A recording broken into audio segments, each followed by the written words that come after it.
দুনিয়া যতই সাজাই দিয়া যান, আপনার পরে এই দুনিয়া এগুলো থাকবে না, এগুলো থাকবে না। আমার দাদা মৃত্যুর ঠিক 12 বছর পরে আমি আমার বড় জ্যাঠাকে বলছিলাম, আমার দাদাও বড় সম্পদওয়ালা ছিলেন, 10 গ্রামে নামি দামি মানুষ ছিলেন আমার দাদা।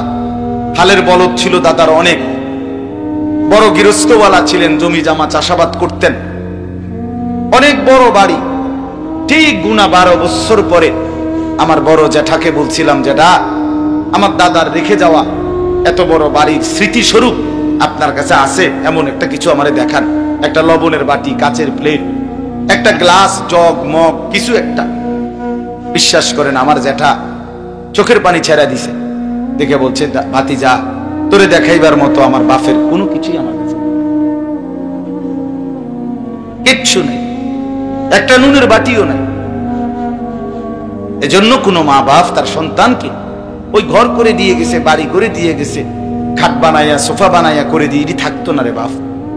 ফ্রিজ কিনে দিয়ে, ফ্রিজ এত বছর থাকে না, এখন একটা ফ্রিজ 200 বছর থাকে না, নষ্ট হয়ে যায়। নতুন মডেল আসে, নতুন আরো কোয়ালিটির মধ্যে বাড়ায়, যেটা মধ্যে এখন এই সুযোগ সুবিধা বার করছে। তো এখন মহিলা এই যে শুরু করবো ফ্যান ফ্যান, যে এটার মধ্যে বরফ হয় না, এটা বদলা, আগে একটি বদলাই এটা কেনেন, যে এটা এখন এটার মধ্যে বরফ হয় না, মানে বরফ জমে না আর কি, এমনি ঠান্ডা থাকে, একই নন ফ্রস্ট না কি যেন এই। তাইলে প্রতিনিয়ত মডেল বদলায়, দুনিয়া বদলে যায়, দুনিয়া বদলে যায়, কিন্তু সেজদা বদলায় না।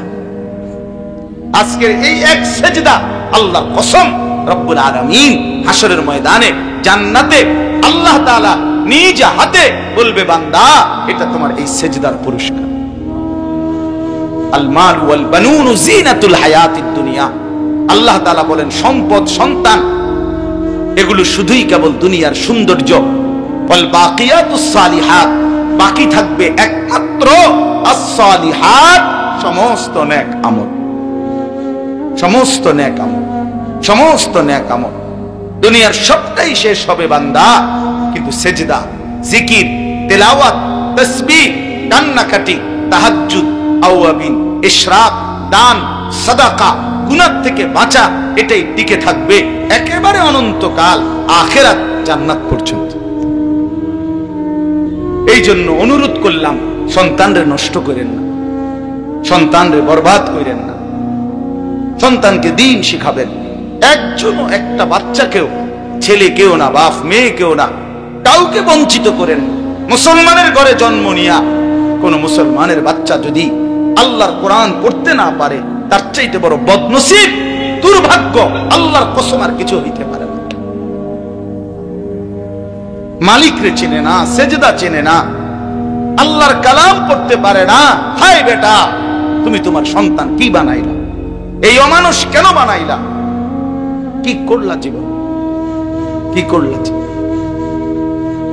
এই জন্য একজনও নিজের একটি সন্তানকেও আল্লাহর কোরআন থেকে বঞ্চিত করবেন, নামাজ থেকে বঞ্চিত করবেন। চেষ্টা করবেন, চেষ্টা করেন যে হুজুর চেষ্টা করছি, 50 বার বলছি না, 50 বার বলার পরে আর বলতে হয় না, এই সিদ্ধান্ত আপনারা কে দিছে? কথা বলেন। 3 বছর চেষ্টা করছি হুজুর, তারে মানুষ করতে পারলাম না, তো 3 বছর পরে ছেড়ে দিতে হয়, মানে আর বলতে হয় না, এই ফয়সালা কে দিল? চেয়ারম্যান, আপনি সিদ্ধান্ত দিচ্ছেন, এটা কে দিল বলেন? এটা কে ফয়সালা দিল? কথা বুঝেন নাই আমার? যে আমি আমার বউরে হুজুর 2 বছর ধরে কইছি পর্দা করতো, বেড়ি করে না, আচ্ছা ঠিক আছে পর্দা করে না, তো 2 বছর পরে আর বলতে হবে না, এই অনুমতি কে দিল? এমন কোন অনুমতি কেউ পক্ষে দেওয়ার ক্ষমতা আছে কারো? 950 বছর এক টানা নূহ আলাইহিস সালাম মানুষকে আল্লাহর দিকে ডাকছে। 950 বছর, 950 বছর মামুর বাড়ির কথা না, 950 বছর আর 950 টাকা এক কথা না। 950 টাকা মানে তো 50 টাকা কম, 1000 টাকা। কিন্তু 950 বছর আমরা এক একজনের বাপ দাদা 14 গোষ্ঠী কয়জনের হায়াত মিলাইলে 950 বছর গুনেন, বইয়া বইয়া গুনেন, 60-70 করে মিলান, তাইলে 950 বছর এক টানা তিনি আল্লাহর দিকে ডাকছেন।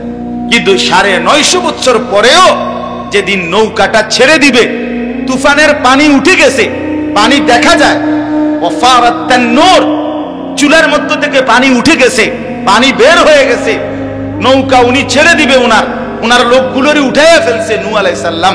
আল্লাহর কসম, কোরআনে আছে, হযরত সূরা হুদের মধ্যে আল্লাহর নবী নূহ আলাইহিস সালাম এই শেষ মুহূর্তে পানি আসতেছে, নৌকা ছেড়ে দিবে, এই সময়ও নিজের কাফের ছেলে কেনান তারে ওই মুহূর্তেও আল্লাহর দিকে, ঈমানের দিকে শেষ মুহূর্ত বাঁচাবার চেষ্টা করছে।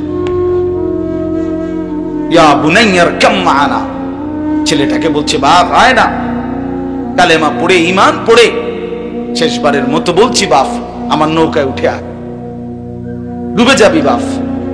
ছেলেটা বলছে না বাবা, আমি উঠবো না, আমি তোমার ঈমান আনবো না। নূহ আলাইহিস সালাম বললেন তুই তো পানিতে ডুবে যাবি বাপ। ছেলেটা বলল সাআবি ইলা জাবালিন আসিমুনি মিনাল মা, কোরআন শরীফের আয়াত। ছেলেটা বলল ওই উঁচা পাহাড়ে গিয়ে আমি আশ্রয় নেব, তোমার খোদার পানি এত উপরে উঠবে না। কত বড় ফাজিল! কার সাথে সে যুক্তি দেখাচ্ছে? আল্লাহ পাকের সাথে। দেখেন এত বড় কথা বলছে যে আল্লাহ পানি এত দূর যাবে না, আমি পাহাড়ের উপরে উঠে বাইচা যাব পানি থেকে। তখনও নূহ আলাইহিস সালাম রাগ করে নাই, কোরআন শরীফে আছে, তিনি আবার বললেন আসিমাল ইয়াউমা মিন আমরিল্লাহ, না রে বাপ, আজকে আল্লাহর আযাব থেকে কেউ বাঁচাইতে পারবে। এরে বাপ ভুল করিস না বাপ, ওই পাহাড়ে উঠেও বাঁচবি না। ছেলেটা কোনোভাবেই শুনে না। আহা, তাফসীরের মধ্যে আছে নূহ আলাইহিস সালাম হাত ধরে টান দিছে, বাপ আয় না, কালেমাটা পড়, শুধু আমার নৌকায় উঠে চলে আয়, বাইচা যাবি বাপ। এভাবে যখন বাপে টানতেছে, ছেলে ছুটে যাইতে চাইতেছে, কোরআন শরীফে আছে ওয়াহালা বাইনাহুমাল মাউজ, ঠিক এই সময় একটা ঢেউ আইসা একটা ধাক্কা দিছে, বাপ আর পুত জীবনের পরে আলাদা হয়ে গেছে। ফাকানা মিনাল মুগরাকিন, তখন ছেলেটা ডুবে যাইতে লাগছে। দেখেন এবার যখন হাত থেকে ছুটে গেছে, নূহ আলাইহিস সালাম নৌকা উঠা, আর ছেলেটা পানিতে হাবুডুবু খাচ্ছে, মানে ডুবতেছে। এই সময়ও এবার তো আর ধরবার সুযোগ নাই, তারে আর ডাকবার সুযোগ নাই। তো কোরআন শরীফে আছে এরপরে আয়াত যে নূহ আলাইহিস সালাম এবার আল্লাহ তাআলার কাছে হাত তুলছে, আসমানের দিকে দুই হাত তুলে বলছে আল্লাহ ইন্না ইবনি মিন আহলি, ওই যে ডুবে যাচ্ছে ছেলেটা, এটা আমার ছেলে। এই মাওলা, ছেলেটা আমার, ডুবে তো যাচ্ছে, আমি আর কি করতে পারি মাওলা, আমি আর কি করতে পারি, কিন্তু আমার মায়া তো যাচ্ছে না মাওলা, ও তো আমার সন্তান, ও তো এখন মরে যাবে, তো বেঈমান জাহান্নামী হয়ে যাবে মাওলা, আমি কেমনে সইব আমার সন্তানের আগুন। এই তখন কোরআন শরীফে আছে আল্লাহ তাআলা ডাক দিয়ে বলছে ইয়া নূহ ইন্নাহু লাইসা মিন আহলিক, এই নূহ সাবধান, আর একবারও বলবা না এত বড় নাফরমান সন্তান তোমার সন্তান হইতে পারে না। ইন্নাহু লাইসা মিন আহলিক, এটা তোমার সন্তান নয়। ইন্নাহু আমালুন গায়রু সালিহ, এটা বেআমল, আর বেআমল কোন ঈমানদারের সন্তান নয়। ফালা তাসআলনি, তুমি আর কিছু চেয়েও না আমার কাছে, হাত নামাও। এই তাফসীরের মধ্যে আছে এরপরে নূহ আলাইহিস সালাম হাত নামায় ফেলছে। তাহলে এক বাপ তার সন্তানকে ফিরাইবার জন্য চেষ্টা করছে মৃত্যুর শেষ মুহূর্তে। আমনে কোন তিনবার কইয়া চারবার বেলা হইতো না, অজাতের কি হইতো না, ও অজাত, অজাত নিয়ে এটা আমনের ফুট, তারে অজাত বললেন কেন? হ্যাঁ কেন বললেন? এদের প্রত্যেকটা ছেলে মুসলমান। এই দেখেন চাচারা বাবারা যে কয়জন আছেন, কি পরিমাণ সন্তান আপনাদের আল্লাহর কথা শুনবার জন্য আসছে, কিন্তু আল্লাহরে সাক্ষী রেখা বলেন তোমরা আমার কথায় কষ্ট নিও না দোস্ত, আমার চেহারা দেখলে তো বুঝাই যায় তোমরা অনেকেই, অধিকাংশই মাগরিবের নামাজ পড়ো না। প্রিয় বন্ধু আমার, কেন পড়লা না? হায়, জিন্দেগি এভাবে নষ্ট করে দেওয়ার কি অর্থ আছে?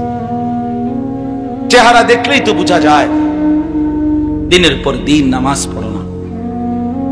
ফজরের নামাজ খোদার 365 দিন, এক বছর, 365 দিনে এক বছর, 365 দিনে কোনো দিন ফজরের নামাজ পড়লো না, কোনোদিন উঠলো না।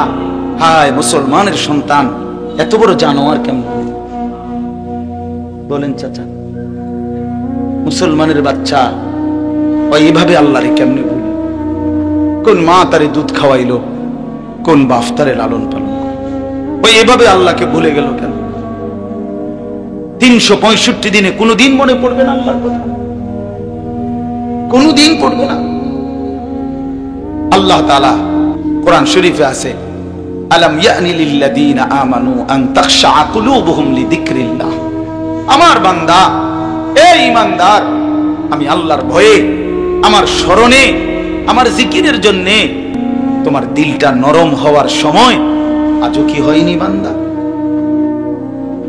আলাম ইয়ানি, 365 দিন পরেও যেন আল্লাহ ডেকে বলে, হায় বান্দা, তাহলে আর কোনদিন আমাকে সেজদা দিবা না? আর কোনদিন সেজদা দিবা না? ফাবিআইয়ি হাদিসিন বাদাহু ইউমিনুন। কোরআন শরীফে আছে, আল্লাহ বলেন ফাবিআইয়ি হাদিসিন বাদাহু ইউমিনুন। এরে ভাই, এর চেয়ে আশ্চর্য কথা মালিকের আর কিছু হইতে পারে না। আল্লাহ তাআলা বলেন ফাবিআইয়ি হাদিস, এই বান্দা বিশ্বাস করো, 23 বছরে আমি 30 পারা কোরআন নাজিল করলাম, 30 পারা কোরআন নাজিল করলাম। আমার সর্বশ্রেষ্ঠ কথাগুলো আমি এই কোরআনের মাধ্যমে বললাম। এত বড় দামি কথা, আমার সবচেয়ে শ্রেষ্ঠ কথা এতবার বললাম, এতবার বললাম, আকিমুস সালাহ, আকিমুস সালাহ, আকিমুস সালাহ। আল্লাহ বলে এই শ্রেষ্ঠ দামি কথা আমি আল্লাহর 80 বারের চাইতে বেশি আমি বললাম, নামাজ পড়ো, নামাজ পড়ো, নামাজ পড়ো। আল্লাহ হাসরের ময়দানে দোস্ত ছেলেরা, আল্লাহ জিজ্ঞেস করবে, বান্দা আর কতবার বললে, আর কেমনে বললে, আর কোন কিতাব নাজিল করিলে, আর কিভাবে বললে তুই আমার কথা মানতি বান্দা? ফাবিআইয়ি হাদিস। জানো না ভাই আমার, আমি এক ফেরিওয়ালা, যে এক অস্থিরতা লালন করি কারো প্রতি, আল্লাহর কসম আমার কোনো বিদ্বেষ নাই। এই গ্রামে আমি বারবার আসছি। আমি 11 বছর যখন সোনাগান্দা ছিলাম, আমাদের জনাব আলহাজ কারি ওমর ফারুক সাহেব হুজুর, আল্লাহ তার কবরকে নূরে নূরে ভরপুর করে দেন। আমি তো ওনার মসজিদে অনেকবার আসছি। সেই যখন ফখরুদ্দিন সরকারের আমলে ওই যে ভোটার আইডি কার্ড হয়, এনআইডি কার্ড নতুন বানায় যখন আইডি কার্ড, তখন এই পুরা রোয়া চালার জিম্মাদার সুপারভাইজার আমি ছিলাম। আমার দায়িত্বে সমস্ত ছবি উঠাইছে, এই যেগুলো ওই যে আপনাদের প্রাইমারি স্কুলে সারা দিন আমি থাকতাম, সকালে আসতাম, সন্ধ্যায় যাইতাম। আমি ছিলাম এই পুরা রোয়া চালার সুপারভাইজার। সমস্ত এই একজন কর্নেল না কি যেন ছিল উনি, ওনার আব্বা বয়স্ক, হ্যাঁ হ্যাঁ, ওনার আব্বা ছিল তখন জীবিত, বুড়া মানুষ। ওনার ছবি উঠাইতে গিয়া যে কি কষ্ট হইছে, উনি বয়স্ক মানুষ, আমার মনে আছে। কত আসছি আমি এখানে, কত আসছি, বারবার আসছি আপনাদের এখানে। প্রিয় ভাই আমার, বন্ধু আমার, সময়ের কারণে হয়তো আসতে পারি না, কিন্তু এই কথাটা আল্লাহ তাআলা বলছেন, বান্দা আমি আর কতবার বললে, ফাবিআইয়ি হাদিস, আর কোন কিতাব নাজিল করিলে। এই জন্য এই দুইটা কথা আমার মনে রাখেন। এই একটা কথা হলো এইটা, যে হাসরের ময়দানে আল্লাহ জিজ্ঞেস করবে বান্দা, এখানেই জিজ্ঞাইছে কোরআন, যে বান্দা আমি আর কেমনে বললে, আর কোন কথা বললে, আর কতবার বললে, ইত্তাকুল্লাহ, ইত্তাকুল্লাহ, ইত্তাকুল্লাহ, ইত্তাকুল্লাহ, ইত্তাকুল্লাহ। কোরআনে বারবার আছে, বারবার আছে কিনা? ওই আমার ছাত্র তো অনেক প্রিয় ছাত্র, মাওলানা তৌফিক, ওদের বাড়িতে আমি কত গেছি, অনেক মহব্বতের ছাত্র ছিল সে আমার। এই জন্য কইতে লাগছে যে আপনি শুরু করতে, আমি বুঝছি এইতেই শেষ করে লেবে, যেটাই হুজুরের প্রশংসা করতে গিয়ে হইতে চাঁদের দেশে উঠে লইতেছিল। ফাবিআইয়ি হাদিস, আল্লাহ বলেন বান্দা আমি আর কোন কথা বললে ইউমিনুন, এরপরে আর কি বললে তুমি মানবে। হে ঈমানদারগণ, ইয়া আইয়ুহাল্লাযীনা আমানু, কোরআন শরীফে আল্লাহ বারবার ডাক দিছে আমাদেরকে, হে ঈমানদারগণ, হে ঈমানদারগণ, হে ঈমানদারগণ। প্রিয় ভাই শুনেন বাবা, 89 বার, 8, 9, 89 পুরা কোরআন কারীমের মধ্যে মোট 89 বার আল্লাহ তাআলা আমাদেরকে ডেকেছেন, হে ঈমানদারগণ, হে ঈমানদারগণ, হে ঈমানদারগণ। যুবক, আর কতবার ডাকলে তুই নামাজ পড়তি? বল ভাই আমার, বন্ধু আমার, এই কোন চেহারা বানাইলা? কার মতো সাজলা? এই চুল কার মতো? এই জামা কার মতো? এই প্যান্ট কার মতো? সারাদিন মোবাইলের এই অসভ্যতা, অশ্লীলতা, বেহায়াপনা, নোংরামি, সারা রাত উলঙ্গ ছবি দেখা, জিনা ব্যভিচারের দৃশ্য দেখা। আমার প্রিয় ভাই, এভাবে ভুলে গেলা আল্লাহকে, এভাবে ভুলে গেলা।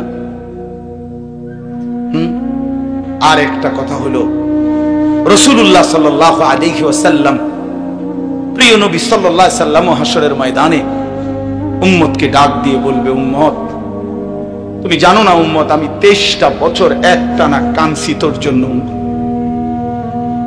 এই পরিমাণ কাঁদছি আমি। আম্মা জান আয়েশা নবীজির স্ত্রী বলছে, এশার নামাজের পরে নবী দাঁড়াইছে, ফজরের নামাজের আগ পর্যন্ত এক দাঁড়ানোতে আম্মা জান আয়েশা বলে, আল্লাহর কসম দুনিয়াবাসী, আমি নিজ চোখে দেখছি আমার স্বামী আমার ঘরে আল্লাহর রাসূল ফজরের আজানের আগ পর্যন্ত এক দাঁড়ানোতে উম্মতের জন্য শুধু কাঁদছে আর দোয়া করছে। এ তো হাদিস। হযরতে আয়েশা রাদিয়াল্লাহু তাআলা আনহা বলেন, চক্ষু মুবারক ফুলে গেছে, দাড়ি মুবারক ভিজে গেছে, বুকের পশম ভিজে গেছে। হাদিসের সরাসরি শব্দ, ওয়াকাত তাওয়াররামাত কাদামাহু, দুইটা পাও ফুলে ফুলে গেছে। একটা আয়াত শুধু আল্লাহর কাছে উম্মতের জন্য দোয়া করছে, সারা রাত এক দাঁড়ানো, রুকুও দেয় নাই, সেজদাও দেয়, এই এক দাঁড়ানো। কি বলছে?